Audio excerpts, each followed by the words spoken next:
Start by welcoming all of you and saying what a great pleasure it is for me once again to be here to assist in presentation of these results.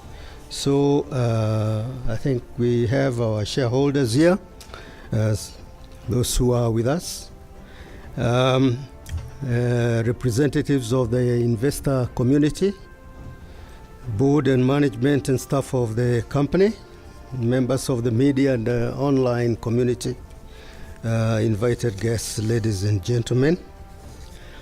Let me, on behalf of the Safaricom board, invite you once again and welcome you and say how glad we are that you are able this early hour to be with us for the announcement of the results for the year ending 31st March 2019.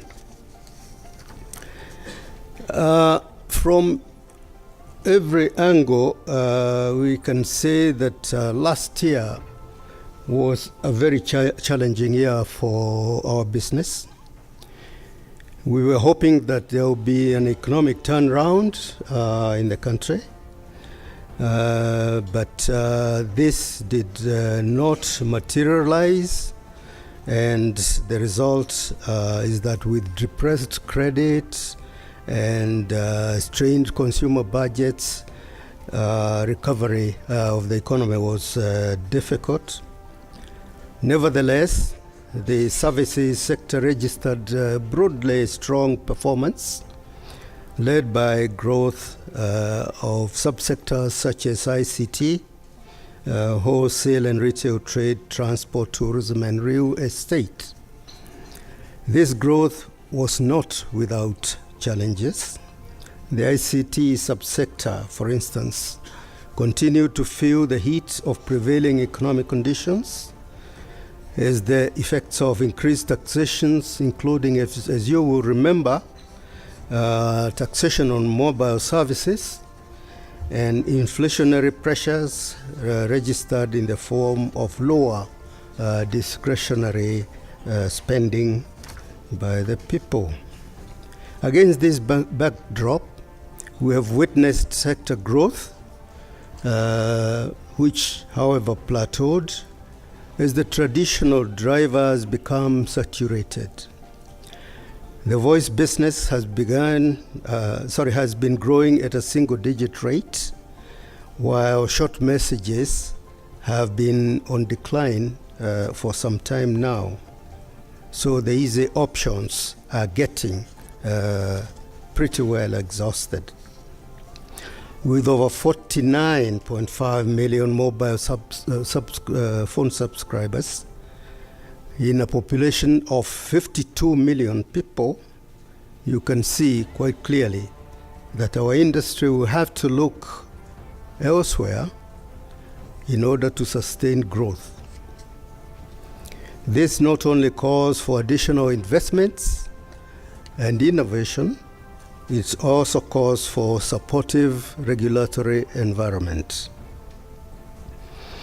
As businesses such as ours seek to derive greater value by sweating our assets for higher returns, we remain cognizant of the regulatory challenges that continue to be of concern.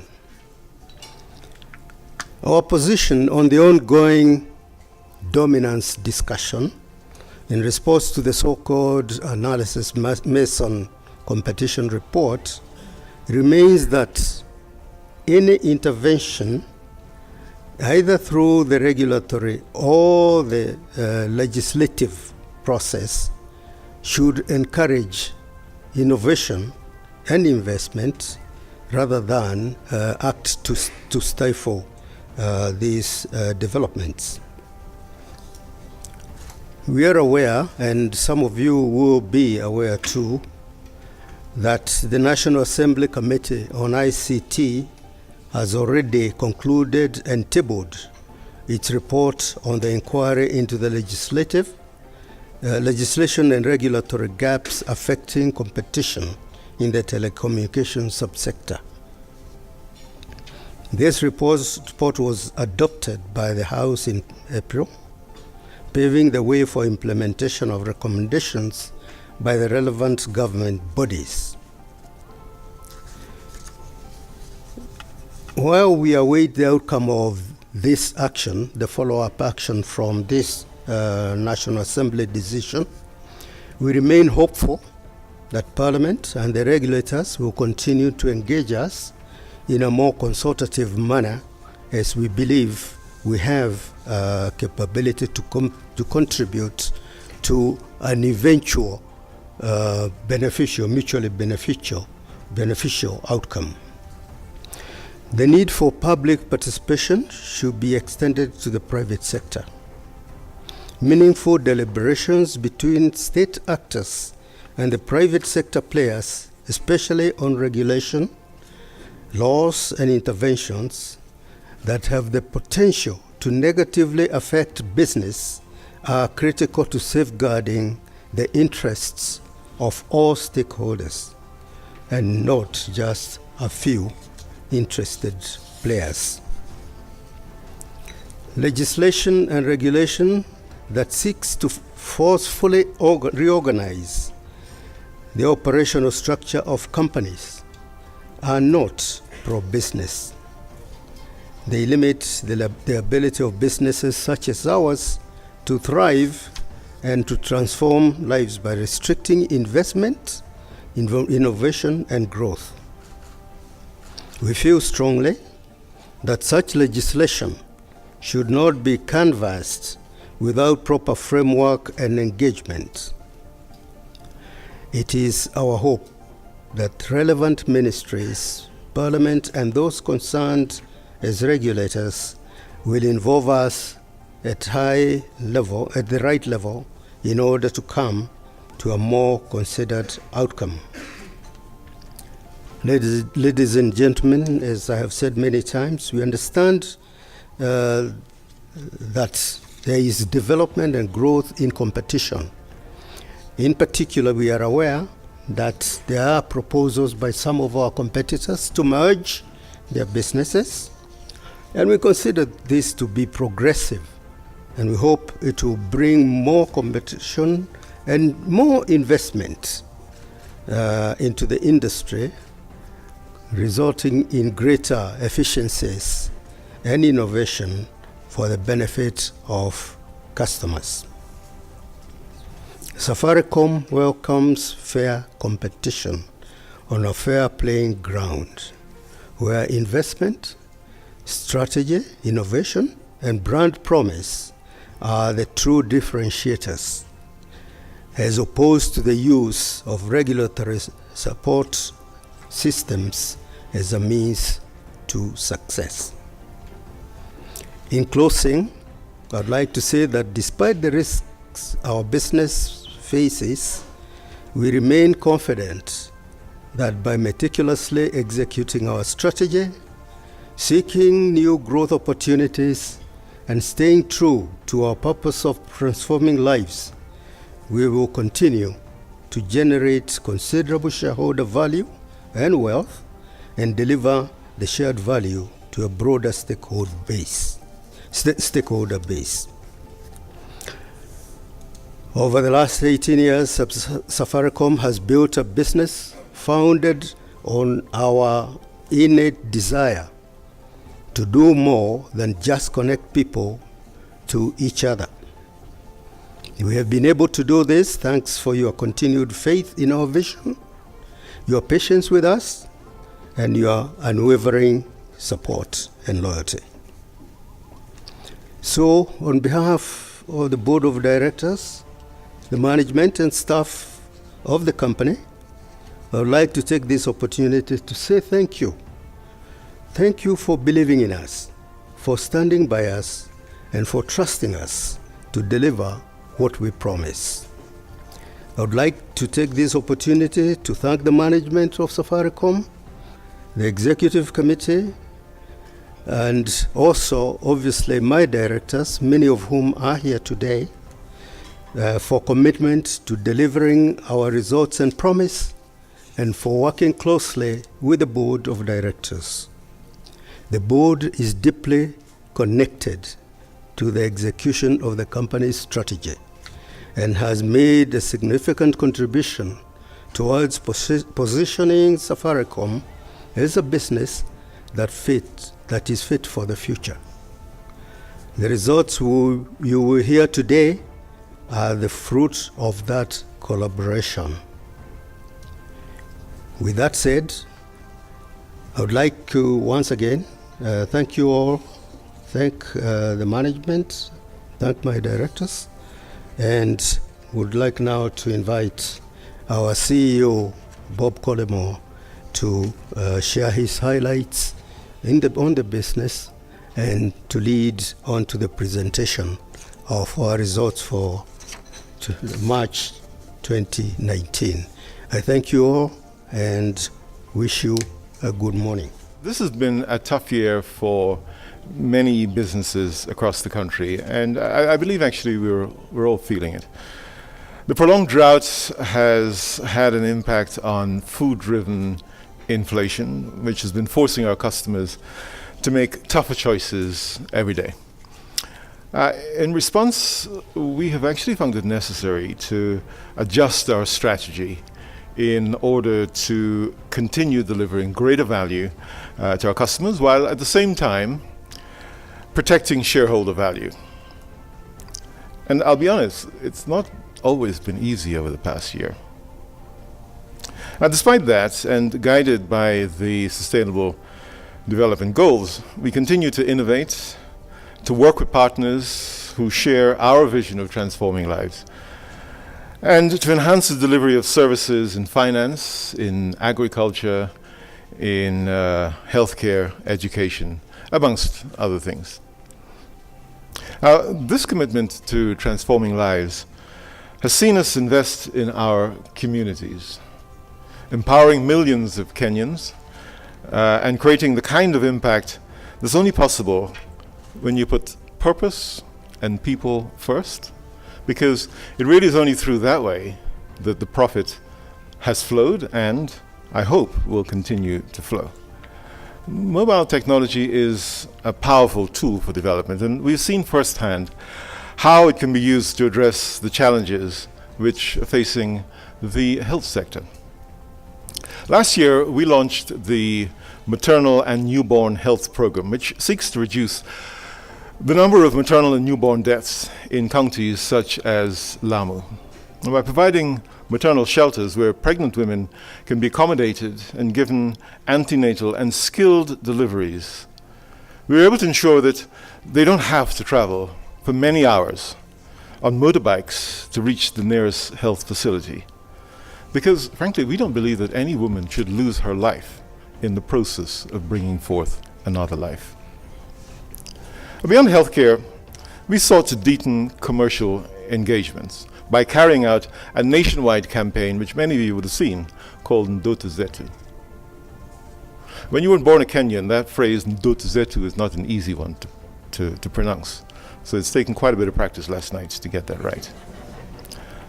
Through this campaign, we aimed to help 500 Kenyans who would like to make a difference in their community. Kenyans like Erastus Matete, the founder of Hope Community in Kisumu, to offer vocational training. His dream was very simple, and that was to provide a few wheelchairs and some sewing machines to help the young people who have disabilities in Kisumu. It might not seem like a lot. And a lot of people have questioned whether we're doing enough, and perhaps we're not. But to be honest with you, it's not about us telling the community what they want. It's about working with the community to deliver to their dreams. Coupled with partnerships such as Generation Kenya, as well as our own Women in Business initiative, by the way, through which we are hoping to allocate a greater percentage of our budget, our spend budget, to women-owned and women-led businesses. And through these initiatives, we're hoping to empower Kenya's youth. Overall, our operation supports about 900,000 jobs, both directly and indirectly, and we expect to keep this growing. Ladies and gentlemen, Our business is where it is today because of those who have supported us over the years.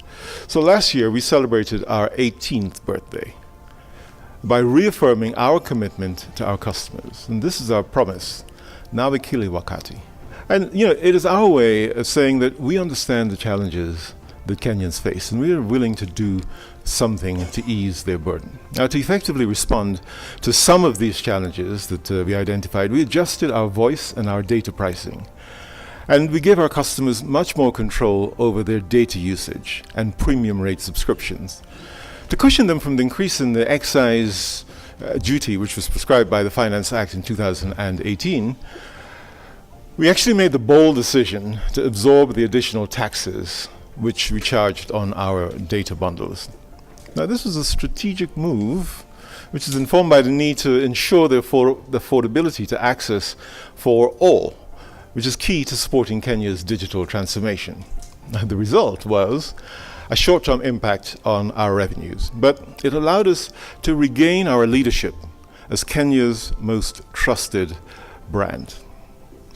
We also saw our brand consideration, usage, and our net promoter score increase, tripling our customer growth from the first half to the second half to propel us to today over 31 million customers. It's a big achievement for a brand that only 18 years ago started off with 17,000 customers. But if you've ever been number one, then you know that getting there isn't nearly as difficult as staying there. It's a bit like nurturing a relationship. The first step is to attract the right kind of attention. Then you have to persuade the object of your affection that they made the right decision. But if my wife was here, she'd tell you that's the easy part, because once this person accepts your advances and agrees to commit to you, then you have to constantly find ways to keep them interested. And that's about where we are as a company right now. So every day we innovate. We innovate to keep our customers happy, and one way we're doing this is by driving engagement to what is perhaps our most popular service, M-PESA. Last year, we carried out a capacity upgrade on M-PESA's core platform, which improved the system's stability and allowed us to support 1,200 transactions per second. There is no other platform. There's no banking platform. There's not a platform that kind of caters for that capacity. And during the same period, we focused on showing our appreciation to M-PESA users through a number of targeted campaigns, which resulted in an increase in agent numbers and merchant numbers and the growth in our customer base. M-PESA has proved that the most basic feature phone can be turned into a lifeline, a device that will keep you connected in more ways than you ever thought possible only a decade ago. As our platform has evolved to meet changing customer needs, so has our strategy. In late 2016, for example, we introduced M-PESA Kadogo, which sought to increase usage by scrapping M-PESA fees for transactions below 100 shillings.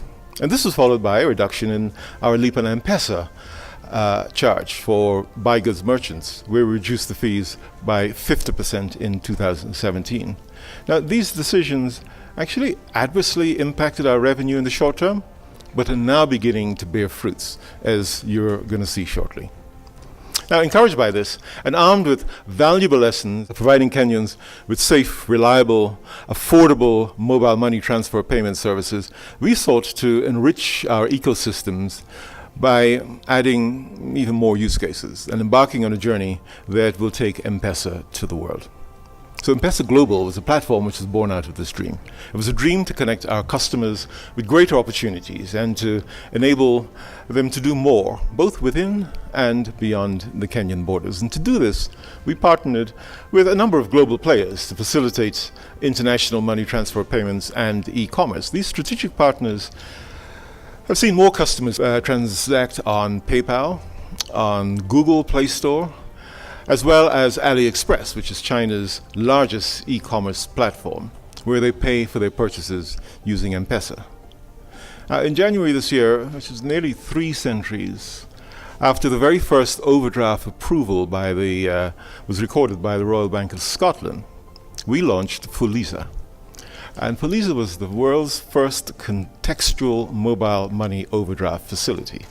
And we did this after we realized our customers were canceling millions of M-PESA transactions every day because they didn't have enough funds in their wallet when they needed it. They needed a solution that would help them to complete these transactions. Only 1 month after launch, we had over 4 million customers transacting 6.2 billion shillings. Today, or rather yesterday when Satoyo gave me the latest numbers, that number has grown to over 45 billion shillings. Feliza's success points to the power of data-driven, insight-led innovation. And this is what we believe will propel our business into the future, where big data and analytics will allow us to serve both our retail and our enterprise customers.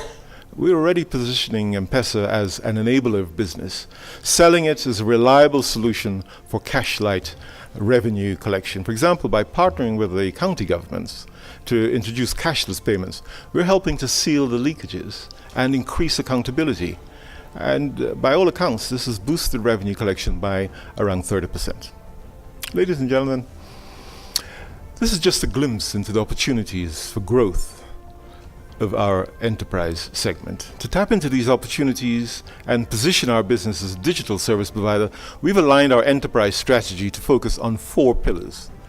We're already exploring these prospects through the provision of cybersecurity solutions for enterprises and DigiFarm, our M-Agriculture platform. Now, less than 2 years after launch, we've signed up more than 1 million farmers, 300,000 of whom are active on a 30-day basis.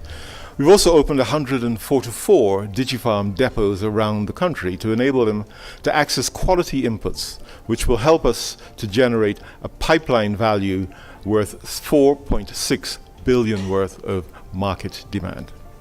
Additionally, we're partnering with county governments such as Makueni, Bomet, Meru, and Marakwet to help us to reach an estimated market of 20 million farmers across the country. In Makueni, for example, we're working with Bitco Africa to guarantee access to market for 640 sunflower farmers. The county becomes the first to pilot our buyer-led model, which creates an end-to-end value chain that begins with the registration of farmers and ends with providing ready markets for their produce. And we expect this model to generate greater returns for everyone within the value chain and increase our revenues by positioning us to take a larger slice of the 2.5 trillion shillings worth of transactions which are generated by the agricultural sector every year. We've learned a lot of tough lessons about the online shopping business since we launched Masoko, our e-commerce platforms. And we stumbled, and we had to go back to the drawing board, but we haven't lost sight of our vision for Masoko, which is to take Africa to the world. Ladies and gentlemen, we continue to invest in self-care and to reduce our demand to our call centers and to improve the digital experience on our network.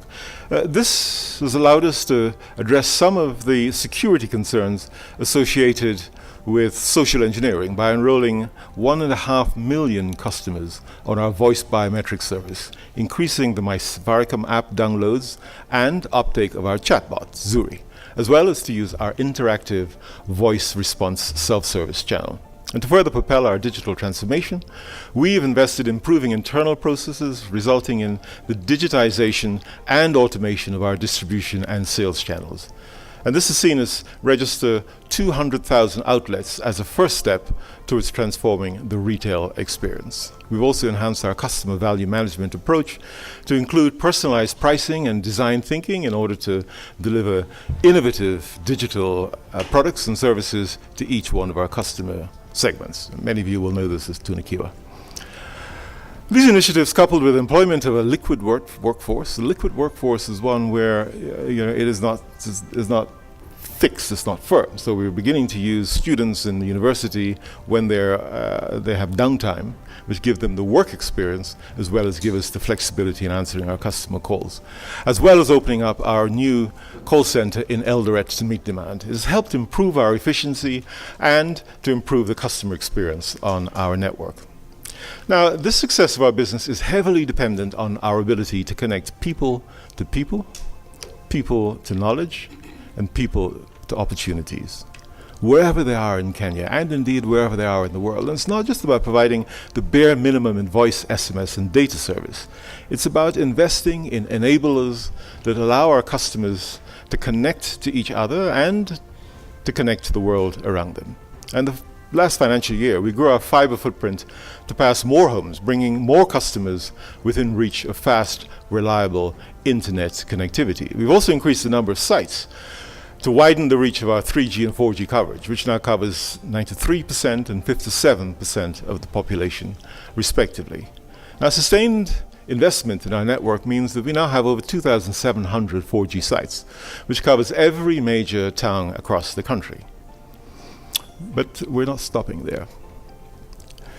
We've accelerated our 4G rollout in order to deliver Kenya's best 4G plus network, and to make Safaricom the best network for social, for video, and for entertainment, amongst other things.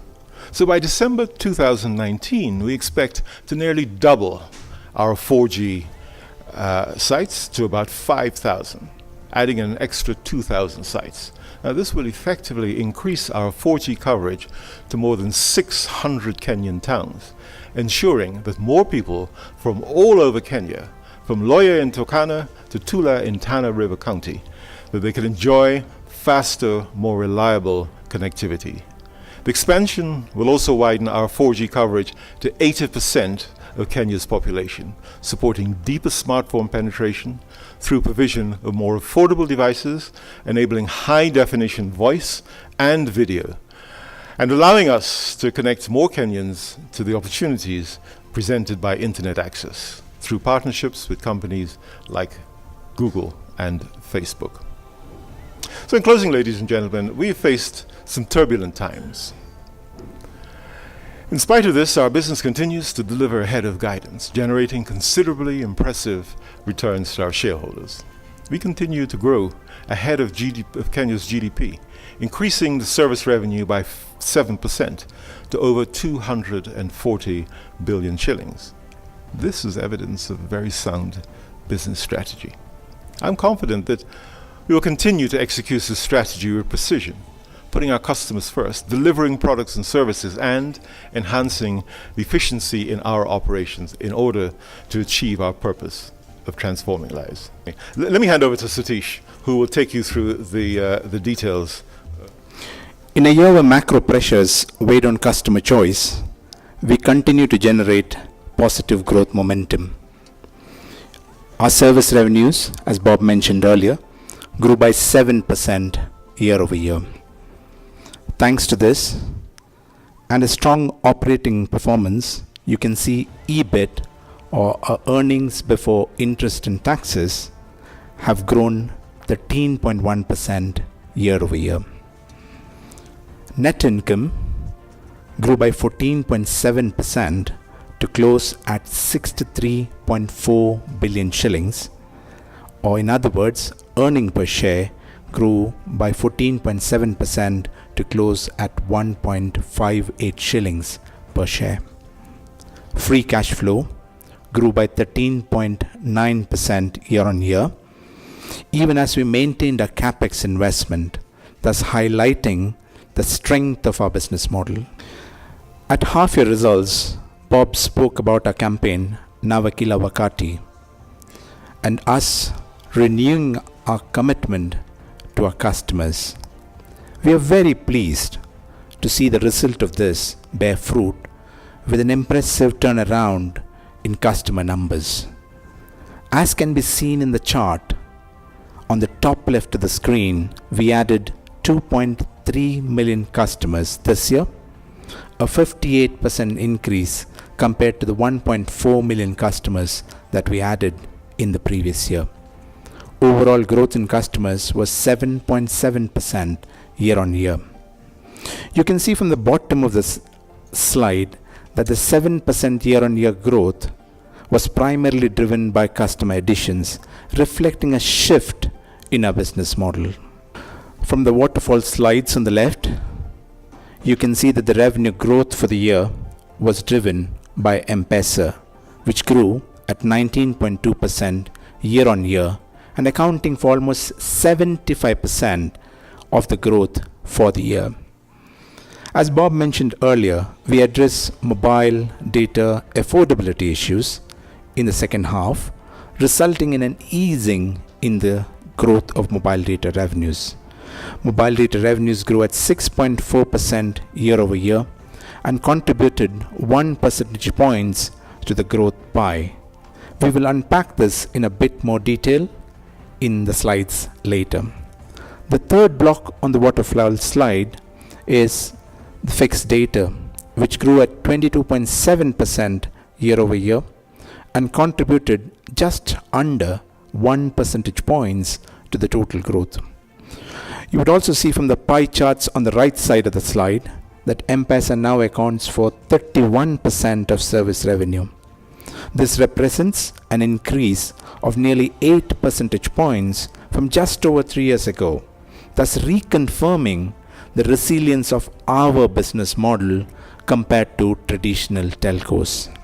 To unpack M-PESA a little bit, as I mentioned in the previous slide, M-PESA has performed strongly this year, growing at 19.2% year on year. This growth has been driven by increased number of users, high velocity of funds, and adoption of new business cases. The chart on the top left shows person-to-person transfers, denoted as P2P, and new businesses were the largest contributors to M-PESA's growth, contributing 7.5% and 7.1 percentage points respectively to the 19.2% growth for the year. Moving right across to the top of the slide, you can see the makeup of new business. While international money transfers, savings, and lendings are all growing at a fast pace, payments still remain the biggest portion of revenue generation, growing at a robust 25% year on year. To look at M-PESA in a bit more detail, we're delighted to see the increase in the number of chargeable transactions per customer per month to 12.2. This has grown steadily at a compounded annual growth rate of 18% from 7.4 transactions per month just 3 years ago. During the year, we added 2.1 million active M-PESA customers to close at 22.6 million customers. While we are pleased with this result, we are also optimistic about the future, as there is opportunity to increase penetration even further. I would now draw your attention to the line graph on the right side of the slide. Last year, we did call out a shift in our business model where we said we will generate new business cases, thereby systematically slowing down the growth in withdrawal revenues. The trend continued this year. While usage continues to increase, the withdrawal revenue growths have stabilized. Moving on to mobile data. As mentioned earlier, we've indeed witnessed a slowdown in growth rate in the year, with mobile data growing at 6.4% year over year against a 24% growth in the previous year.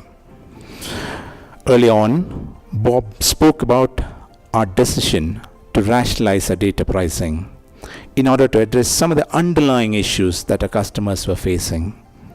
In the graph on the top right, you can see the rate per MB reduced from 42 cents last year to 24 cents this year, a 42% reduction in effective price. We believe the actions we have taken are the right ones, and this can be supported by the strong increase in usage per customer, which has grown 73% year on year from 421 megabytes to 728 MBs. This usage increase partially offsets the reduction in rate, thus minimizing the impact on ARPU. While the performance for the year looks weak in comparison to the previous years, we are very optimistic about the future of mobile data. You can see from the chart at the bottom left of the screen, there's a lot of opportunity left to increase both penetration and data usage right across our customer base. Moving on to fixed business. Fixed business continues to extend the reach of fiber by now crossing 300,000 homes and more than 2,000 businesses.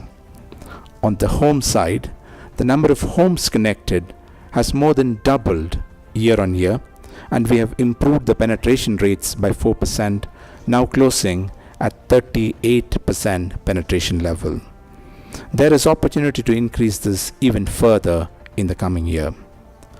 On the business side, the number of ready businesses has increased by 24% year on year, and the number of active links has increased by 6.5% year over year.